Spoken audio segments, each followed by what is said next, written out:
चाचा चौधरी और दो रावण। एक बार चाचा चौधरी को रामलीला पर विशेष रूप से निमंत्रित किया गया। रामलीला शुरू होने में अभी कितनी देर है? बस 10 मिनट।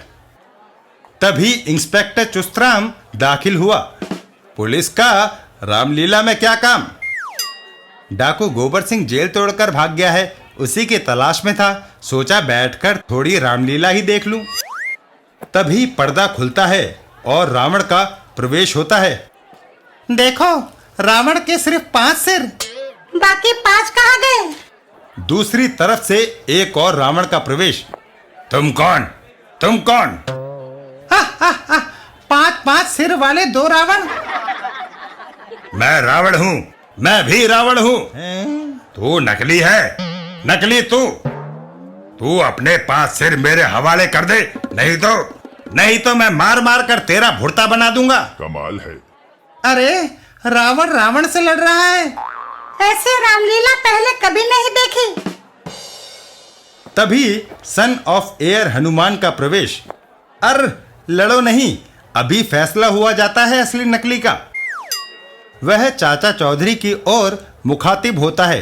चाचा जी, सुना है आपका दिमाग कंप्यूटर से भी तेज चलता है, इस गुत्थी को आप ही सुलझा सकते हैं। ऐ रावण, रामचंद्र से तुम किस हथियार से लड़ोगे? ये देखो, तलवार। चाचा चौधरी दूसरे रावण की ओर मुड़ते हैं और तुम? दूसरा रावण पिस्तौल निकाल लेता है। ये देखो। चाचा चौधरी के भीमसेनी लठ का एक जोरदार वार। ओह! इंस्पेक्टर साहब, ये रहा आपका मुजरिम डाकू गोबर सिंह, जो रावण का भेष बनाकर लोगों की आंखों में धूल झोंक रहा था। चाचा चौधरी का दिमाग कंप्यूटर से भी तेज चलता है।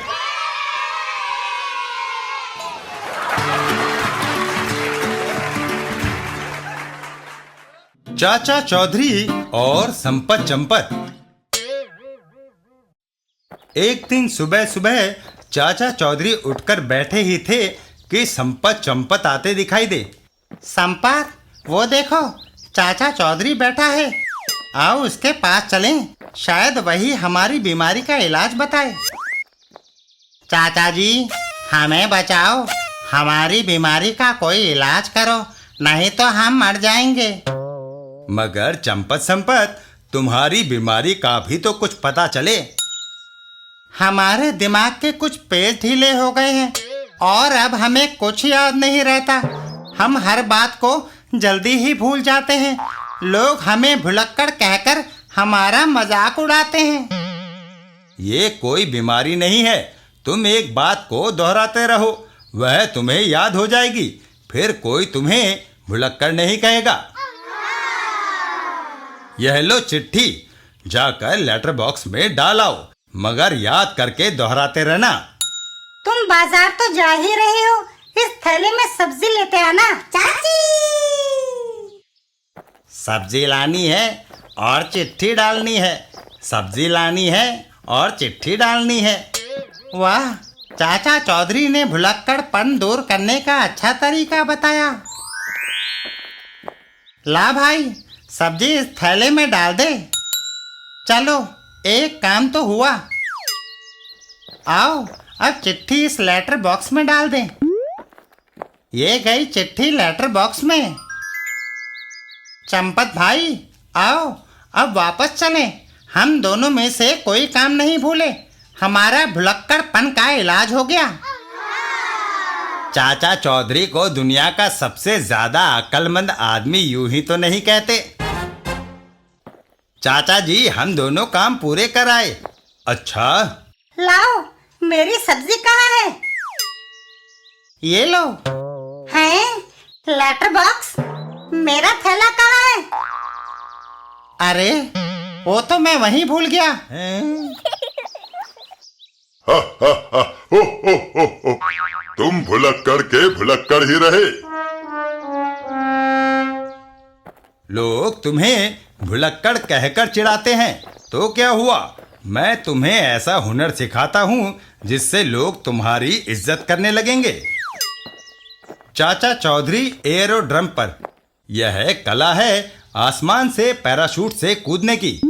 लोग तुम्हारी करामात देखकर दंग रह जाएंगे और वाह वाह करेंगे। जब मैं तुमसे कहूं फौरन कूद जाना। ठीक है चाचा जी। चंपत संपत तैयार हो? तैयार हैं। तो कूद जाओ।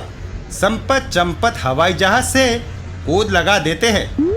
1 2 3 लो कूद गए। वाह, ये तो सचमुच बड़ा मजे का खेल है। मैं जरा पलट कर देखूं वह कूदे भी हैं या नहीं। तभी चाचा चौधरी चौंक जाते हैं।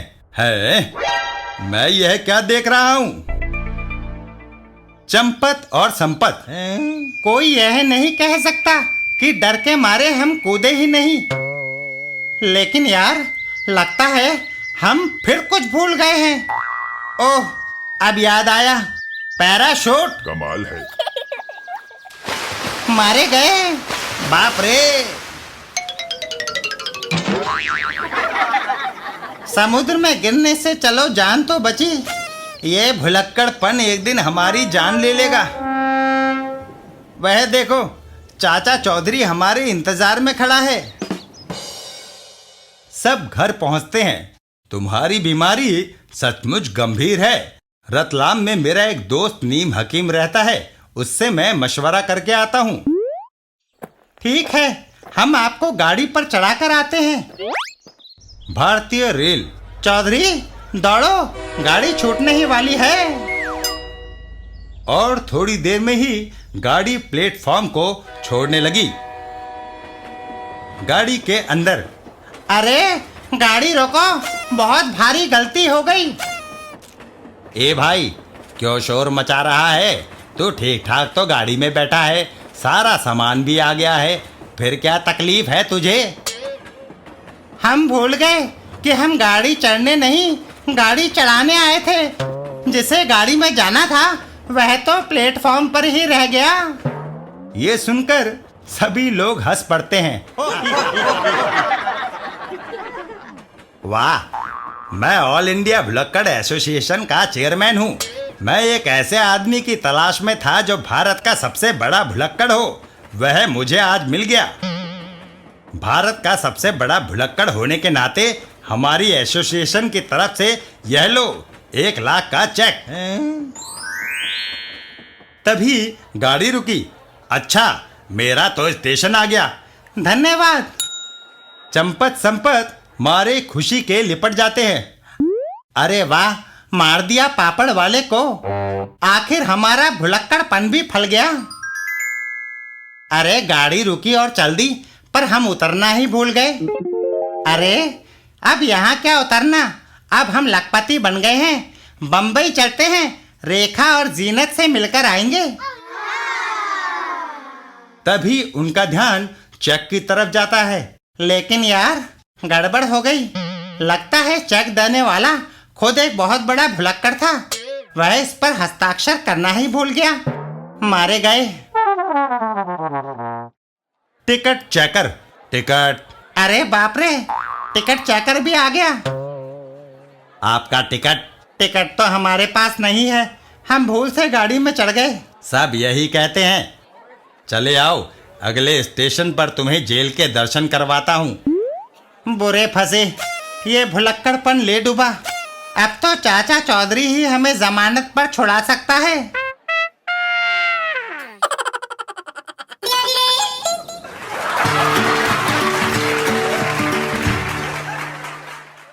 चाचा चौधरी और दादा 404। इटली का दादा 404। गब्बर सिंह, तुमने हमको भारत क्यों बुलाया? एक आदमी को मरवाना है। बस एक आदमी? गब्बर सिंह, तुमने हमारा टाइम बर्बाद किया। जानता नहीं, हम बैंक लूटता है, पुल तोड़ता है, सरकारें बदलता है और रेलवे लाइनें उड़ाता है। हम मामूली एक आदमी नहीं मारता है। 404, वह मामूली आदमी नहीं है, बल्कि चाचा चौधरी है, जिसके आगे हमारी सब बंदूकें और तोपें फेल हो चुकी है। किधर है वो? वह हर रोज इस पार्क में ठीक 8 बजे आकर अखबार पढ़ता है। ऑल राइट, हमने कुर्सी के नीचे टाइम बम रख दिया है। वह टाइम बम ठीक 8:05 पर फट जाएगा और इसके साथ ही हा हा हा हा। इधर चाचा चौधरी, साबू, आज पार्क में बड़े खूबसूरत फूल खिले हैं। अखबार में खबरें भी मसालेदार हैं। मेरे लिए तो काला अक्षर भैंस बराबर है, इसलिए मैं सोता हूँ। 8:04, बस 1 ही मिनट में। तभी साबू की नाक को बिल समझकर एक चूहा उसमें घुस गया। ओह, मेरी नाक। साबू को छींक आने लगती है हाँ, हाँ, हाँ। और फिर एक जबरदस्त छींक। अच्छा। चाचा चौधरी और बम हवा में उड़ जाते हैं। बम सीधा हवा में उड़ता हुआ डाकू गोबर सिंह की तरफ बढ़ता है। बचाओ! लेकिन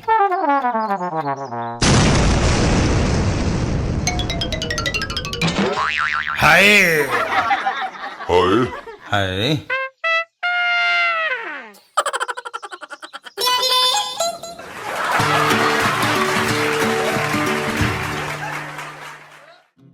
चाचा चौधरी और cricket test. Cricket control board का चेयरमैन चाचा चौधरी के घर। चाचा जी, आज हमारी टीम का एक विदेशी टीम के साथ क्रिकेट मैच हो रहा है। मेरा अनुरोध है कि आप भी खेल देखें। अच्छी बात है। क्रिकेट मैच शुरू हुआ। विदेशी टीम ने अपनी पारी में काफी रन बनाए। अब भारतीय टीम की बारी थी। देखें हमारे खिलाड़ी कितने रन बनाते हैं।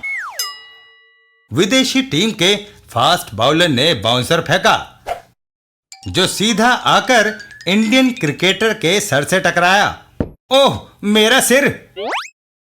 बिना रन बनाए जख्मी खिलाड़ी पेविलियन को लौट आया। फास्ट बॉलर का दूसरा बाउंसर, हाय, मेरी नाक! और विदेशी खिलाड़ी खुशी से नाच उठे। मजा आ गया। इस तरह एक एक करके सारे भारतीय खिलाड़ी जख्मी हो गए और बिना रन बनाए पेविलियन लौट गए। विदेशी टीम ने मैच जीत लिया। यह तो सरासर बेईमानी है। हम क्या कर सकते हैं? विदेशी टीम ने पहले ही तय कर लिया था कि जख्मी होने पर कोई जिम्मेदारी नहीं। दूसरा टेस्ट कहां पर होगा? बंबई में। ठीक है, वहां पर मैं उनसे निपटूंगा। बंबई में टेस्ट शुरू हुआ। चाचा चौधरी ने टॉस जीता। कप्तान साहब, आपसे एक बात करनी है। कहिए। यदि मैं 11 खिलाड़ियों के बजाय सिर्फ एक ही खिलाड़ी को मैदान में उतारूं तो आपको कोई ऐतराज तो नहीं? बिल्कुल नहीं। पहले 11 के सिर फोड़ने पड़ते थे, अब एक ही से काम खत्म हो जाएगा। साबू, चलो। अरे बाप रे! फास्ट बॉलर ने पूरे जोर से बाउंसर फेंकी और साबू ने जबरदस्त शॉट लगाया। गेंद जरूर चौपाटी पर जाकर गिरी होगी। दूसरी गेंद पहले से भी ज्यादा तेज और साबू का एक और जबरदस्त शॉट। अब भिंडी बाजार को। फिर एक और शॉट। अरब सागर में। चाचा चौधरी और कैप्टन, कहो कप्तान साहब, हार मानते हो या अभी और बंबई की सैर करनी है? मेरी ठोबा, मेरे बाप की ठोबा, मुझे माफ कर दो, मैं हार मानता हूँ। चाचा चौधरी।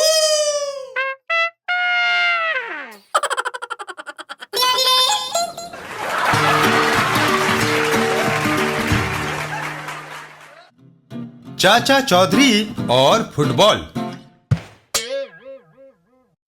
दीपू और उसके साथी मैदान में फुटबॉल खेल रहे थे। वाह, क्या किक मारी है। तभी अरे, आज वही तोंदू पहलवान आ रहा है। कल उसने हमारी फुटबॉल को इतनी जोर की किक लगाई कि वह फिर मिली ही नहीं। आज भी वह इसी इरादे से इधर आ रहा है। तोंदू पहलवान फुटबॉल पर एक जबरदस्त किक जमाता है। ये गई तुम्हारी फुटबॉल। मेरी फुटबॉल आज फिर वह गुम हो जाएगी। हा हा हा, मजा आ गया। अबे क्या करता है? आओ चाचा चौधरी से कहें कि यह तोंदू पहलवान किक मारकर हर रोज हमारी फुटबॉल गुम कर देता है। चाचा चौधरी साबू को लोहे का गोला फेंकना सिखा रहे हैं। ठीक बिल्कुल इसी तरह साबू। इस बार यह 2 मीटर अधिक दूर गिरा है। यदि तुम अभ्यास करते रहे तो अगले ओलंपिक खेलों में गोला फेंकने में जरूर प्रथम आओगे। तभी दीपू वहां आता है। चाचा जी, तोंदू पहलवान अखाड़े से घर को जाते हुए रोज हमारा खेल बिगाड़ता है। वह हमारी फुटबॉल को इतनी जोर से किक मारता है कि वह फिर हमें ढूंढने पर नहीं मिलती। कहाँ है तोंदू पहलवान? मैं अभी उसकी गर्दन मरोड़ देता हूँ। नहीं साबू, इस मामले में बल की नहीं अक्ल की जरूरत है। अगले दिन एक नई फुटबॉल आती है। इस फुटबॉल में से हम रबड़ का ब्लैडर निकाल लेते हैं।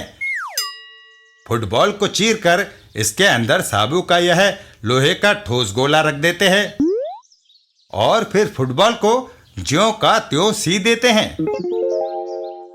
अब इसे यहीं छोड़ दो और तमाशा देखने के लिए दूर खड़े हो जाओ। तोंदू पहलवान अपने ठीक समय पर गुजरता है। वाह, आज तो नई फुटबॉल। ऐसे किक मारूंगा कि मीलों दूर जाकर गिरेगी। अबे बच गए। 1 2 अबे मत कर। और 3।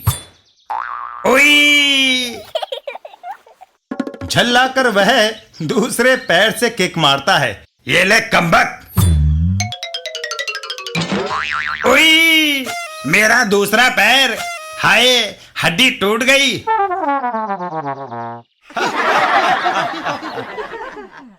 अब तोंदू पहलवान तुम्हारी फुटबॉल को कभी किक नहीं मारेगा। चाचा चौधरी।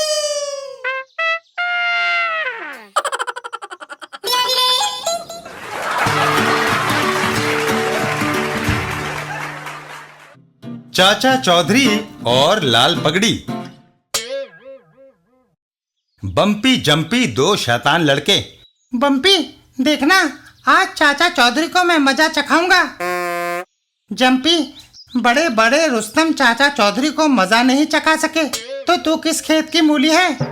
तू नहीं जानता, चाचा चौधरी लाल रंग की पगड़ी पहनता है और यह पागल सांड लाल रंग को देखते ही मारने दौड़ता है। अगर चाचा चौधरी को यहाँ ले आए तो यह उसकी पगड़ी को देखते ही भड़क उठेगा और उसे खदेड़ देगा। मैं चाचा चौधरी को लाता हूँ, तू उसे देखते ही सांड को खोल देना। उधर चाचा चौधरी के घर पर। क्या बात है चाचा जी, आप बड़े परेशान नजर आ रहे हैं। साबू, एक अखबार के संपादक ने मुझे कोई लाजवाब फोटो लाने को कहा है, पर किसका फोटो लूं सूझ ही नहीं रहा। आप जरा घूमो फिरो, फोटो के लिए कोई ना कोई उपयुक्त विषय मिल ही जाएगा। यह बात ठीक है। रास्ते में। चाचा जी, कहाँ जा रहे हैं? मैं फोटो के लिए किसी बढ़िया दृश्य की तलाश में हूँ। मेरे साथ आइए, मैं आपको ऐसी जगह ले चलता हूँ जहाँ आप अच्छे फोटो खींच सकते हैं। चलो। इधर बम्पी। जम्पी चाचा चौधरी को ला रहा है, सांड को खोल देना चाहिए। वाह, क्या बढ़िया केला है। वो आदमी छिलका सड़क पर फेंक देता है। इधर उधर देखते हुए चाचा चौधरी छिलके को नहीं देख पाते और उस पर फिसल जाते हैं। ओह! उनकी पगड़ी उछलकर जम्पी के सिर पर गिर पड़ती है। इधर बम्पी सांड को खोल देता है। जाओ। आए। परिणाम स्वरूप अरे मर गया रे। वाह, फोटो खींचने के लिए इससे अच्छा दृश्य कहाँ मिलेगा।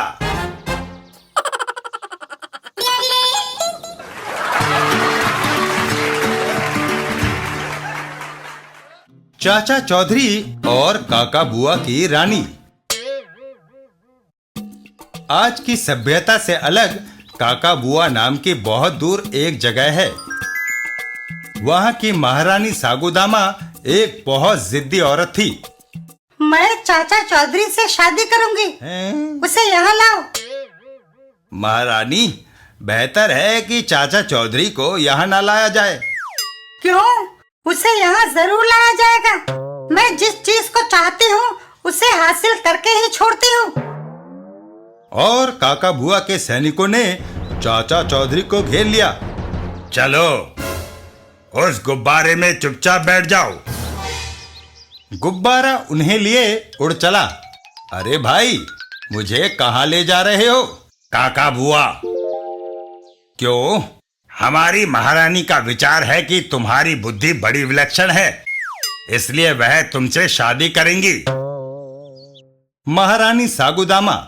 चाचा चौधरी, तुम्हारी अक्लमंदी के किस्सों ने मुझे बहुत प्रभावित किया है। मैं तुम्हें अपना पति बनाती हूँ।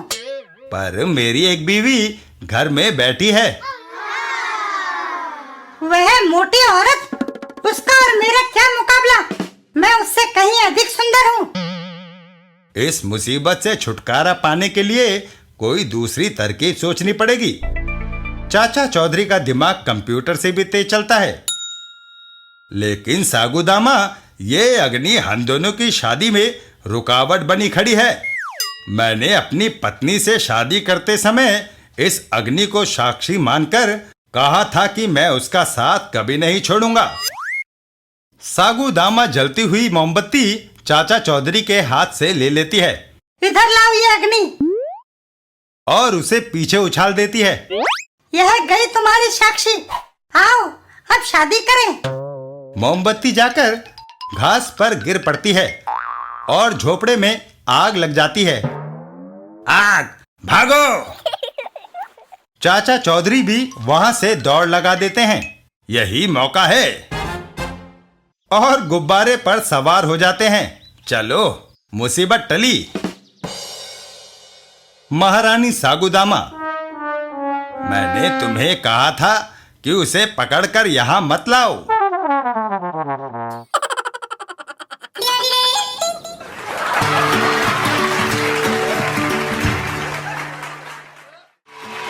चाचा चौधरी और लालू और चालू। लालू और चालू ने बाजार से अंडे खरीदे। लालू, तू इन अंडों का क्या करेगा? मैं इन अंडों के चूजे निकलवाऊंगा। चूजे बड़े होकर मुर्गियां बन जाएंगी तो उन्हें बेचकर बकरी लूंगा। बकरी का दूध बेचकर गाय खरीदूंगा। गाय का दूध बेचकर एक भैंस आएगी। दूध बेचकर और भैंसे खरीदूंगा। फिर मेरा एक बड़ा डेयरी फार्म बन जाएगा और मैं लखपति हो जाऊंगा। अब तू बता चालू, तू इन अंडों का क्या करेगा? मैं इन अंडों का ऑमलेट बनाकर बेचूंगा। जो मुनाफा होगा उससे चाय की दुकान खोलूंगा। दुकान से जो फायदा होगा उससे एक रेस्टोरेंट खोल लूंगा। फिर अच्छी आमदनी होगी। मैं बंबई का ताजमहल होटल खरीदकर चैन से रहूंगा। तुम इन अंडों से ताजमहल होटल नहीं खरीद सकते, तो तुम भी अंडों से डेयरी फार्म बनाकर लखपति नहीं बन सकते। अरे झगड़ा छोड़ो। वह देखो, वह चाचा चौधरी जा रहा है। सुनते हैं वह बड़ा अक्लमंद, ना ना ना, मेरा मतलब अक्लमंद आदमी है। उसी से पूछते हैं किसकी योजना अच्छी है। ठीक है। और वो दोनों चाचा चौधरी के पास पहुंचते हैं। चाचा जी, एक फैसला करते जाओ। कैसा फैसला? ये कहता है कि इन अंडों को बेचकर डेयरी फार्म खोल सकता है। मैं कहता हूँ कि अपने अंडों के ऑमलेट बेचकर मैं बम्बई का ताजमहल होटल खरीद सकता हूँ। किसकी योजना अच्छी है?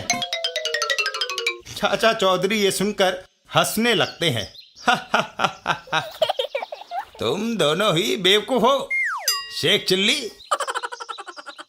लालू और चालू को गुस्सा आ जाता है। बुढ़े, तूने मुझे बेवकूफ कहा, मैं तुझे अभी मजा चखाता हूँ। और लालू अंडे की टोकरी चाचा चौधरी के ऊपर दे मारता है। ये ले, चख मजा। चाचा चौधरी एक झुकाई देकर बच जाता है और अंडों से भरी टोकरी सीधा जाके टकराती है चालू के मुंह पर। ओह, मैं मर गया। अरे ये क्या चालू भाई, ये सब इस बुढ़े की वजह से हुआ है। ना ये मुझे बेवकूफ कहता, ना मैं अंडे फेंक कर मारता। मैं इसे अभी मजा चखाता हूँ लालू। चाचा चौधरी, तेरी वजह से मेरे मुंह पे अंडे फेंके गए। होशियार हो जा, अब तू नहीं बच सकता। और फिर चालू भी अंडों की टोकरी चाचा चौधरी पर दे मारता है, जिससे चाचा चौधरी एक बार फिर से बच जाते हैं और वो टोकरी जाकर टकराती है लालू के मुंह से। ओह चालू, ये तूने क्या किया? और दोनों अफसोस मनाने लगते हैं। हाय, मेरे सारे अंडे टूट गए। मेरे लाखों रुपए के डेयरी फार्म की योजना मिट्टी में मिल गई। अरे मेरा तो उससे भी कीमती ताजमहल होटल हाथ से निकल गया। चाचा चौधरी उन दोनों का मुंह पोंछते हैं। मूर्खों, वो सब तुम्हारे ख्याली पुलाव थे। लो, मुंह हाथ पोंछ लो और मेरी बात सुनो। कहो। तुम्हारे अंडों का घाटा मैं पूरा किए देता हूँ। भूतनाथ गली में नंबर 420 में जाना, वहाँ मेरा आदमी बैठा है, तुम्हें ढेर सारे अंडे देगा। ये तो बड़ी अच्छी बात है। और फिर लालू और चालू चाचा चौधरी के बताए हुए पते की ओर चल देते हैं। आओ चलें, भूतनाथ गली में मकान नंबर 420, तुम्हें याद रहेगा ना? पते पर पहुंचकर, मकान नंबर 420 तो यही है, पर ये तो सुनसान पड़ा है। भूत तो नहीं बसते यहाँ। भूत? मुझे डर लगता है। वो दोनों दरवाजे के पास पहुंचते हैं। अंदर जाकर देखते हैं, शायद कोई हो। तू पहले घुस। दोनों घर के अंदर घुसते हैं। अरे भाई, कोई है? कोई है? कोई है? कोई आवाज नहीं। मुझे भी डर लगने लगा है। चलो भाग चले।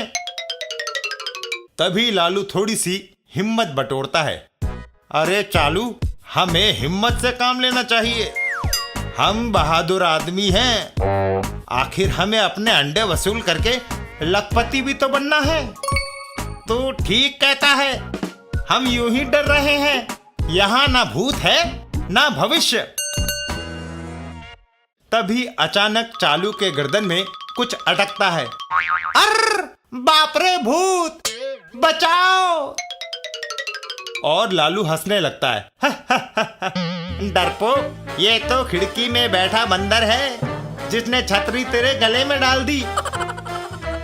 तू हिम्मत मत हार, आओ दूसरे कमरे में चलें। दूसरे कमरे में दोनों पहुंचते हैं तो एक अजीब सी आवाज उन्हें सुनाई देती है। अरे ये कैसी आवाज है? कहीं ये आवाज भूत की तो नहीं हो सकता है? मेरे दिल की धड़कन डाक गाड़ी की तरह तेज हो गई है। तभी ऊपर रखे खाली डिब्बे उनके ऊपर दनदना कर गिर पड़ते हैं। बाप रे, मर गए।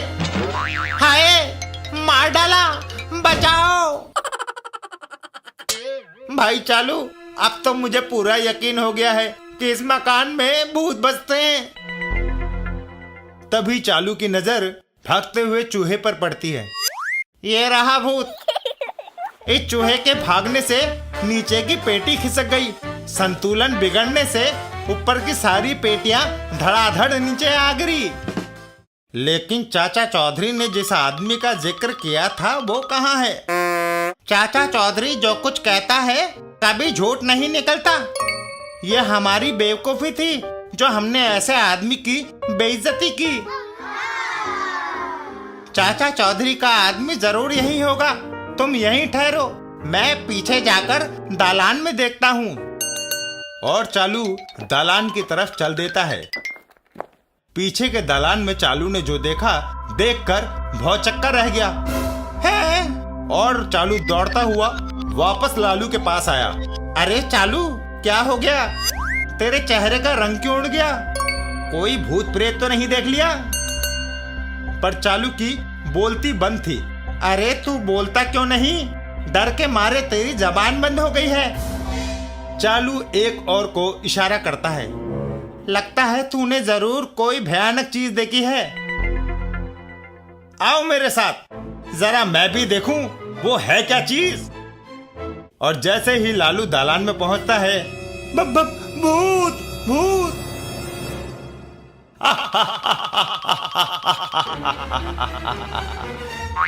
अरे बाप रे, ये जरूर भूत के हंसने की आवाज है। और पीछे मुड़ते ही, अरे चाचा चौधरी, ये तुम हंस रहे हो? मैंने सोचा तुम इस सुनसान मकान को देखकर कहीं घबरा ना जाओ, सो पीछे पीछे चला आया। लेकिन यहाँ तो सचमुच भूत रहते हैं। अरे ये भूत नहीं, सोया हुआ अपना साबू है। यही वह आदमी है जिसका मैंने जिक्र किया था। वो देखो, टोकरियों में उसके पास कितने सारे अंडे पड़े हुए हैं। अरे भाई साबू, उठ, इन्हें अंडे दे दो। और साबू जाग जाता है। अच्छा हुआ चाचा जी जो आपने मुझे जगा दिया, नहीं तो मैं दिन भर सोता रहता। साबू अंडे की 2 टोकरियां उठाकर लालू और चालू की तरफ बढ़ा देता है। ये लो अंडे। लालू और चालू, फिर आई मुसीबत।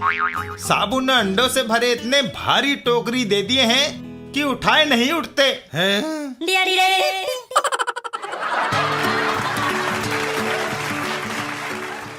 चाचा चौधरी साबू और एस्प्रेसो कॉफी। एक दिन एक होटल की छत पर। चाचा जी, इस झाग वाली कॉफी को क्या कहते हैं? एस्प्रेसो कॉफी साबू।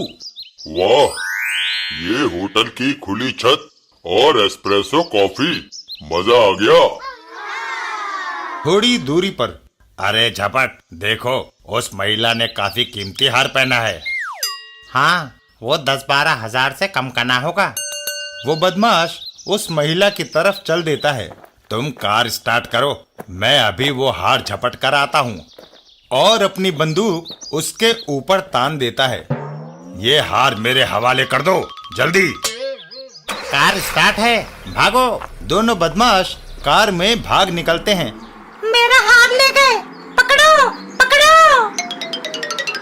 वह पीछे भाग रही है। वह थोड़ी दूर भागेगी, फिर थक कर बैठ जाएगी। अब हमें कोई नहीं पकड़ सकता है? पकड़ो पकड़ो, चोर चोर। साबू और चाचा चौधरी।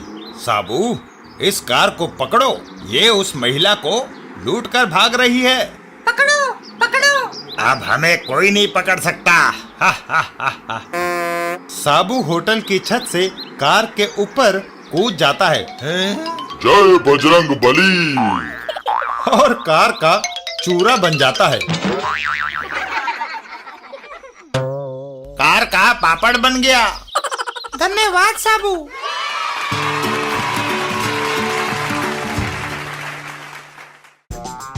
चाचा चौधरी और रोबोट।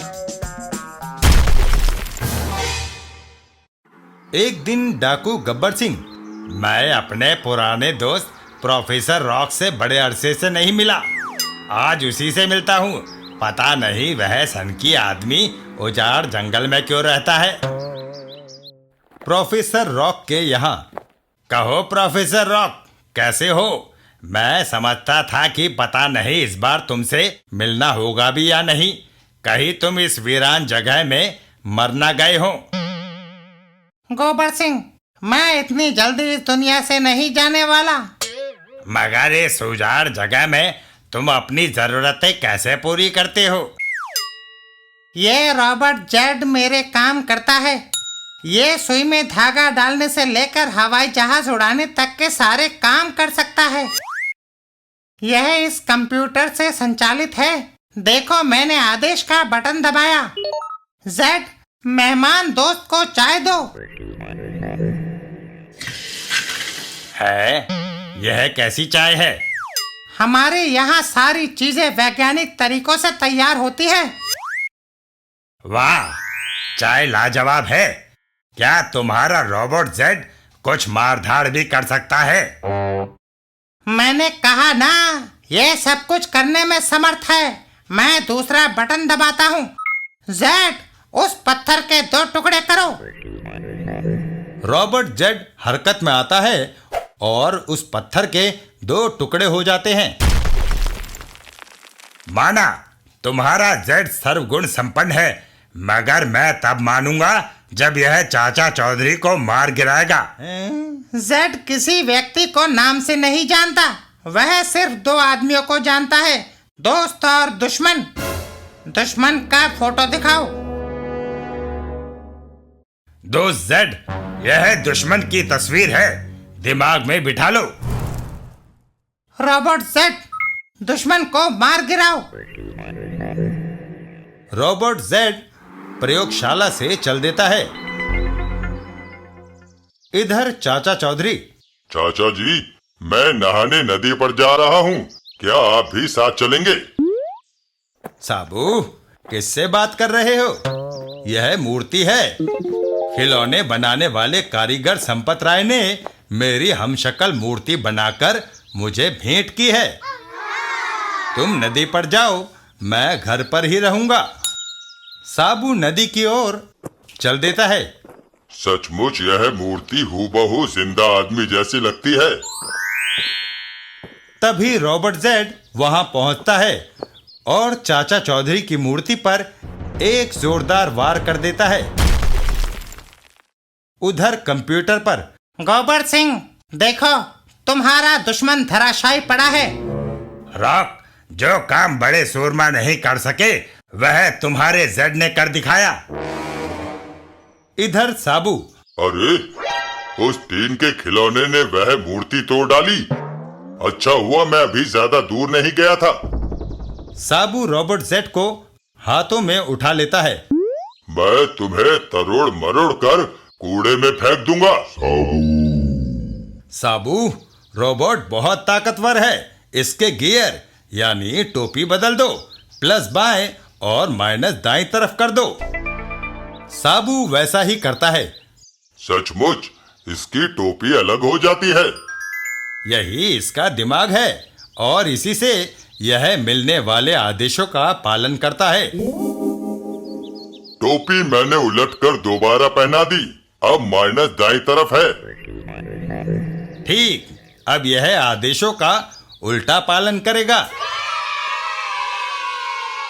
उधर। अरे, चाचा चौधरी तो जिंदा है और वह हम पर हंस रहा है।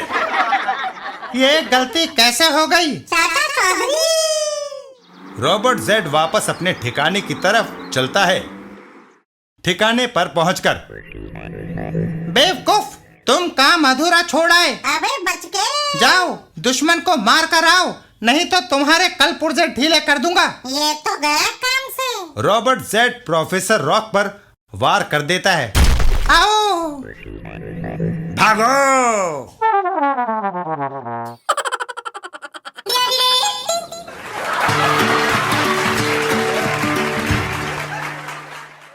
चाचा चौधरी और नगाड़े की आवाज।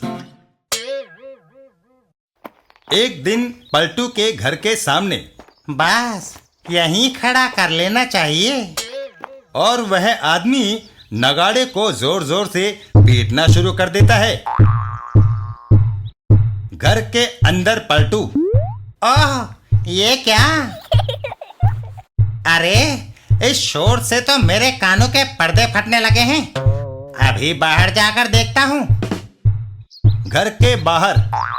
अरे इस शोर को बंद करो, सुना या नहीं? हाँ अब बोलो, पहले मुझे सुनाई नहीं दिया था। मैंने कहा ये नगाड़ा पीटना बंद करो, मेरे कानों के पर्दे फटने लगे हैं। अरे ये संगीत है संगीत। फिर भी अगर तुम मुझे यहाँ से चलता करना चाहते हो तो कुछ हाथ गरम करो। क्यों नहीं इसे चाचा चौधरी के घर भेज देते? जरा उसे भी इस कर्णभेदी संगीत का मजा चखने दो। तुमने ठीक कहा। लो भाई 5 रुपए, अब उस मकान के पास जाकर नगाड़ा पीटो। कमाल है। वह आदमी नगाड़ा लेकर चल देता है। चलो हम उधर ही चलते हैं, हमें तो पैसे वसूल करने हैं। चाचा चौधरी के घर।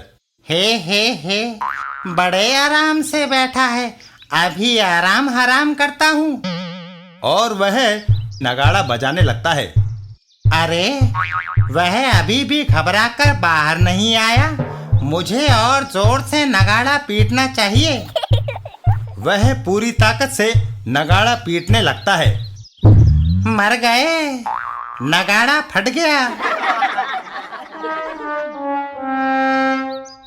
अंदर जाकर पूछूं आखिर बात क्या है। पीटते पीटते नगाड़ा फट गया, लेकिन आप घबराकर बाहर नहीं आए। अरे भाई, तुम्हें जो कुछ कहना है कल आकर कहना, आज मुझे कुछ सुनाई नहीं दे रहा।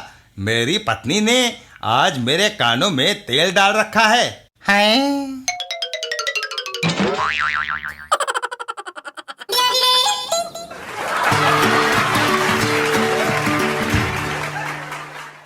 चाचा चौधरी और हनुमान का कमाल।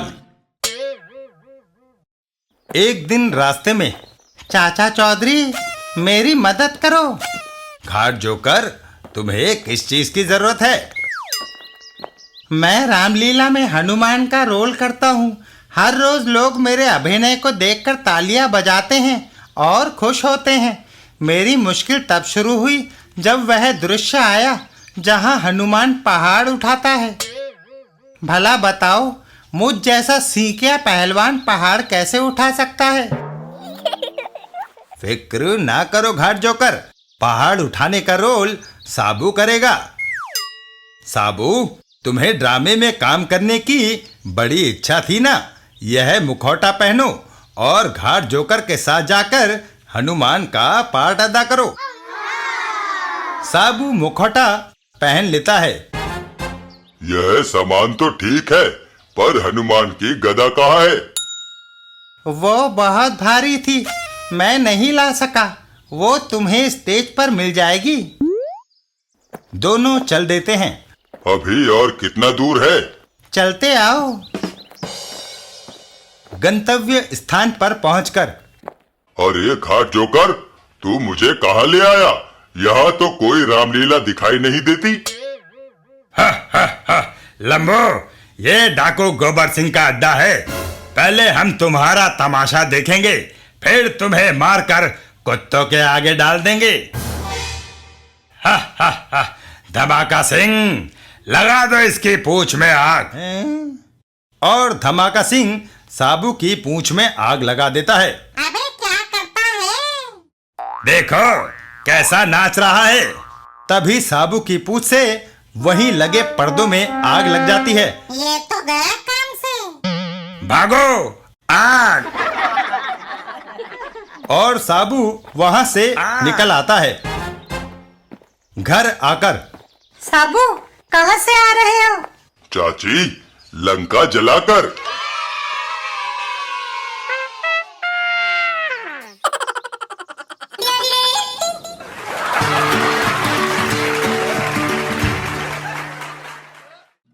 चाचा चौधरी और धमाका सिंह का जादू। एक दिन डाकू गोबर सिंह और धमाका सिंह। सरदार गोबर सिंह, मैं एक जादूगर से मंत्र सीख कर आया हूँ। मंत्र?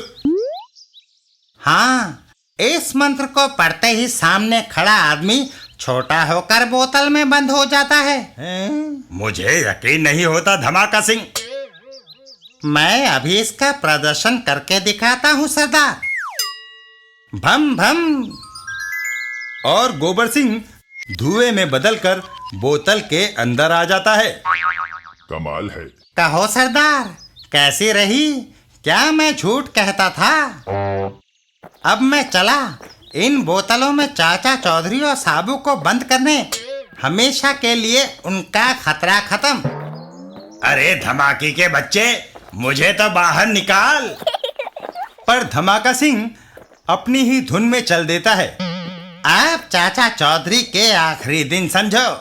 उसको और साबू को बोतलों में बंद करके समुंदर में फेंक दूंगा।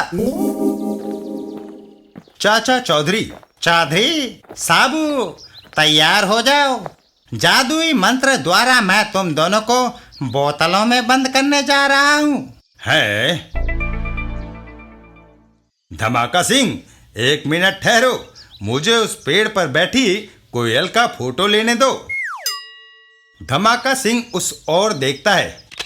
चौधरी, वह कोयल नहीं, कौवा है। वह कोयल है, आंखों में सूरमा डालो।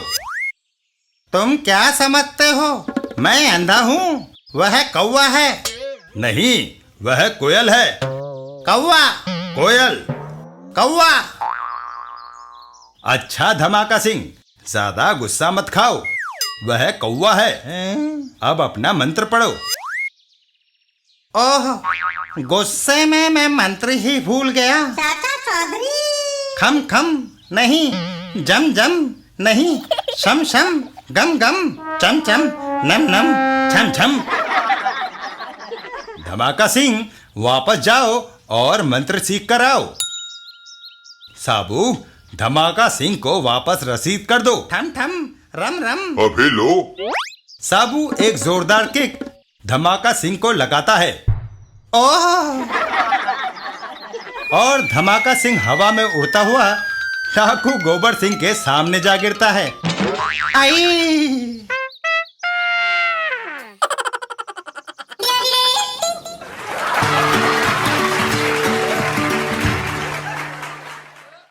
चाचा चौधरी और क्लोरोफॉर्म की शीशी। एक दिन डाकू गोबर सिंह डॉक्टर जमाल गोटा के क्लिनिक पर पहुंचा। नर्स, डॉक्टर साहब कहाँ है? किसी मरीज को देखने गए हैं। ठीक है, मैं उनका इंतजार कर लेता हूँ। तभी गोबर सिंह की नजर टेबल पे रखी शीशी पर जाती है। अरे गोबर सिंह, इसे न सूंघना। क्यों? इस शीशी में क्लोरोफॉर्म है, जिसे सूंघते ही आदमी बेहोश हो जाता है। अरे, मैं तो डॉक्टर से फोड़े फुंसियों के लिए मरहम लेने आया था, लेकिन वह बाद में देखा जाएगा। पहले क्यों ना ये क्लोरोफॉर्म साबू को सुंघाकर उसे बेहोश कर दूं? नहीं गोबर सिंह, तुम ऐसा नहीं कर सकते। मुझे कौन रोक सकता है? ये बंदूक देखी है? गोबर सिंह क्लोरोफॉर्म की शीशी जबरदस्ती हथियाकर वहां से चल देता है। गोबर सिंह और साबू। साबू, मैं तुम्हारे लिए एक इत्र की शीशी लाया हूँ। ऐसा इत्र तुमने आज तक नहीं देखा होगा। इसकी लाजवाब खुशबू मैं तुम्हें सुंघाने आ रहा हूँ। 1 मिनट। साबू को जुकाम है और उसकी नाक बंद है। बंद नाक में किसी खुशबू का एहसास नहीं होता। नाक खोलने के लिए मैं यह इनहेलर लाया हूँ। पहले उसे यह सूंघ लेने दो। चाचा जी, इनहेलर इधर दो। साबू इनहेलर को सूंघता है।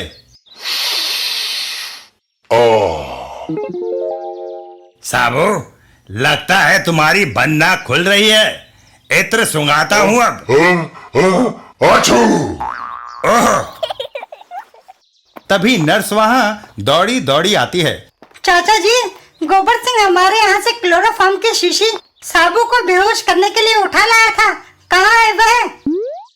गोबर सिंह और शीशी दोनों उस कीचड़ में हैं। है?